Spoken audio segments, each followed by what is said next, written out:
May i-repair nga pala tayo dito mga idol na ano, maliit na TV. Ito yung pangalan niya. Star Kobe mga idol.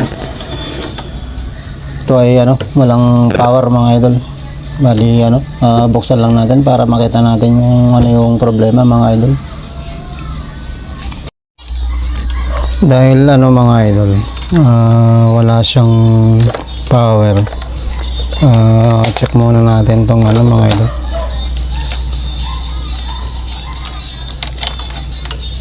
Check muna natin tong cordon niya. Bali dito sa kabila. Tapos tusok natin dito sa may ano, meron naman mga idol. Tapos sa kabila naman. Bali okay naman tong cordon niya mga idol. Ayun, isaksak natin mga idol. Tapos mag-check tayo ng ano, ng voltahe dito sa secondary, sa diode na to. So ayan mga idol, naisaksak na natin yan. And bali nakaset tayo ng 50 mga idol kasi 12 volts lang yan eh. Tapos i-ground lang natin tong ano, ito na. Tapos dito bali wala siyang ano mga idol, wala siyang secondary. Tapos check nga natin dito sa capacitor nya mga idol kung nagkarga. Nag-set tayo ng 1000 kung nagkarga yung filter capacitor nya. Ako, nagkarga nga. Ang gawin muna natin mga idol, ano, subukan natin muna supplyan ng 12 volts dito mga idol. Meron kasi ang ano dito, socket dito. Bali supplyan muna natin ng 12 volts yan mga idol. Bali ano yan eh, meron kasi ditong ano mga idol, port dito ng 12 volts. Bali ito muna yung ano mga idol, yung gamitin natin kung ano, kasi 12 volts to na 2 ampere. Hindi pala, yung 5 volts pala to. Hanapin lang natin yung ano mga idol, ng 12 volts. So ito mga idol, bali subukan lang natin kung ano na siya, gagana siya rito. Bali yan mga idol, meron kasi siyang port dito, isaksak lang natin. Tapos saksak ko lang mga idol.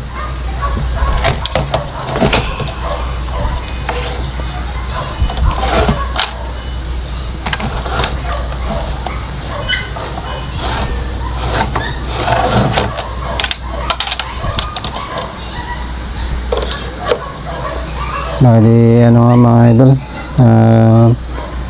gumana na siya. May power on natin. So yun, tapos subukan nga natin ilagay yung ano niya mga idol, yung panel niya. Power off. Yan, plug muna natin kasi ilagay natin tong ano mga idol, panel niya kung gagana na siya.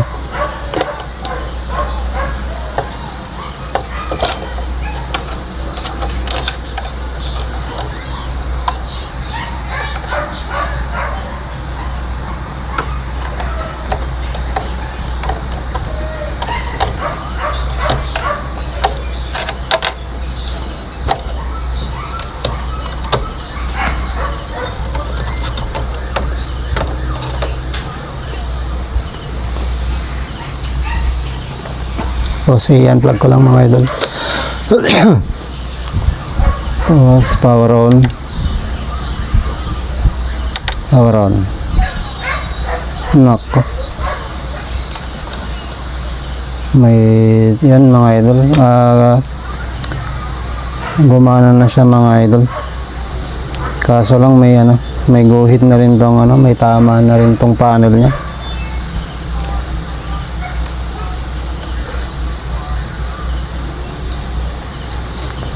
Bali, ano ngayon mga idol,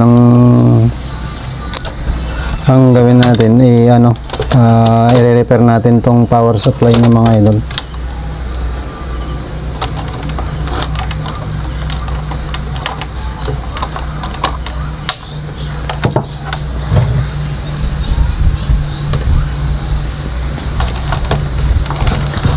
Bali, mga idol, babaklasin ko lang to para may repair natin itong power supply nya.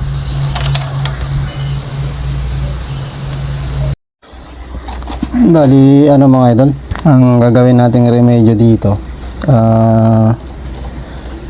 ipa 5 wires natin sa mga idol. Gagamitan natin itong 5 wires. Pero tanggalin muna natin itong MOSFET na to mga idol. Ito at saka ito. Bali, tanggalin ko lang muna mga idol. Ito mga idol, na natanggal na natin tong MOSFET nya rito at saka yung yung maliit na IC doon mga idol. Ngayon ito yung ilalagay natin.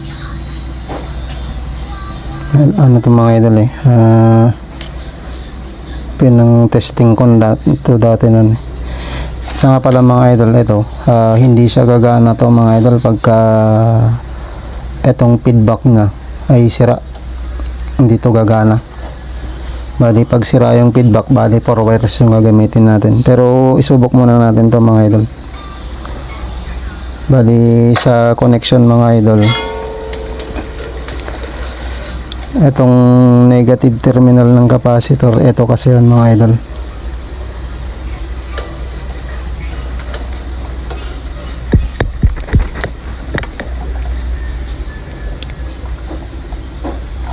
So negative dito yan.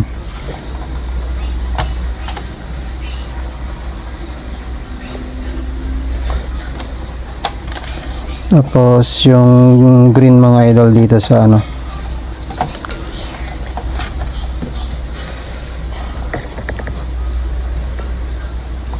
dito sa positive terminal ng capacitor mga idol.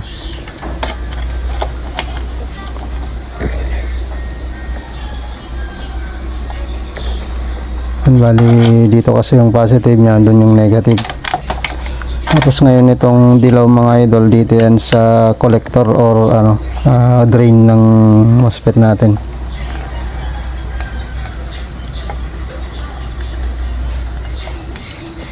Tapos itong pula mga idol, meron kasing dito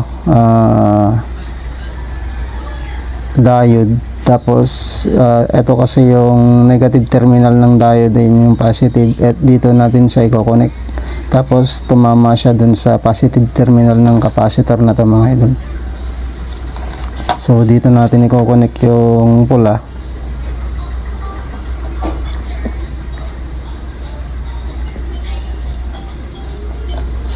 Tapos itong puti mga idol, dito naman sa kung nakadapasang ganyan dito kasi sa banda rito mga idol, meron kasi yan dot dito. Bali yun lang yung katapat nya, yung katapat nyang terminal, ito yun. Bali dito siya, dito naman siya.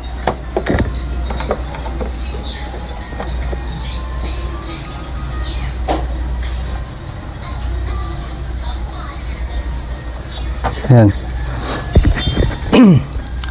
Tapos bali review lang natin mga idol, na i-check lang natin, baka may dumikit kasi na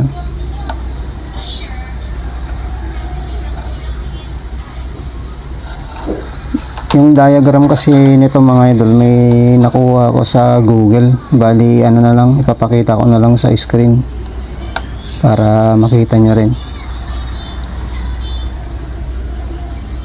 So wala namang mga idol, try lang nating isaksak.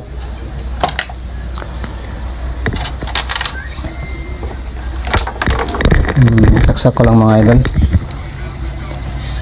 pero review lang ulit. Negative sa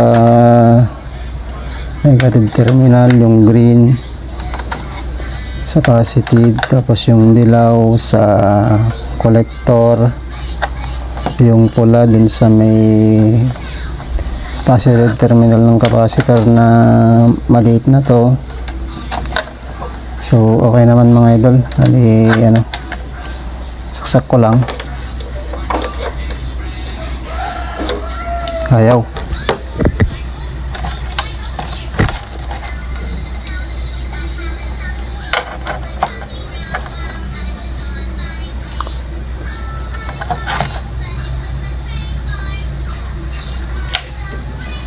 Bali, ano nga mga idol, ay review lang natin.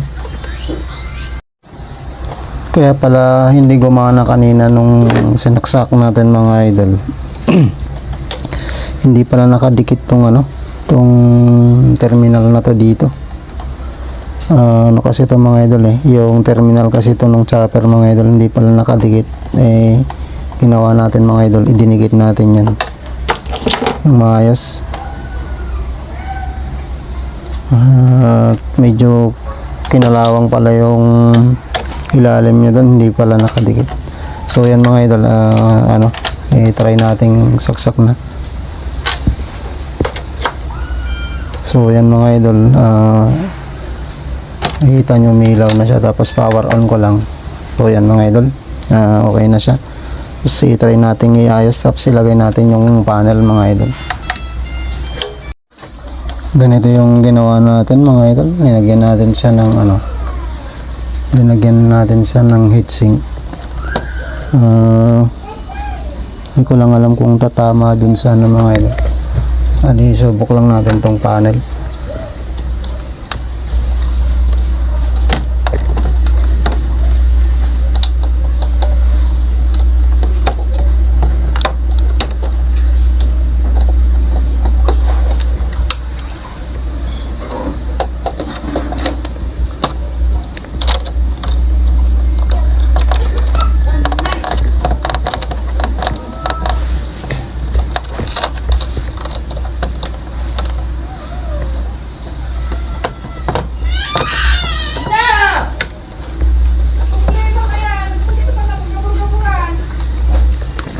Tapos mga idol,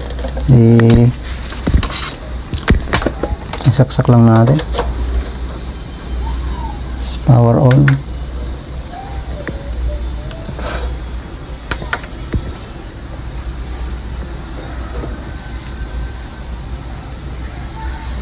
So yan mga idol, talagang sabagay naman to mga idol, nung binuksan natin nung una ay nawawala yung guhit niya mga idol pag tumatagal. Bali ayos ko lang mga idol para mai-testing natin.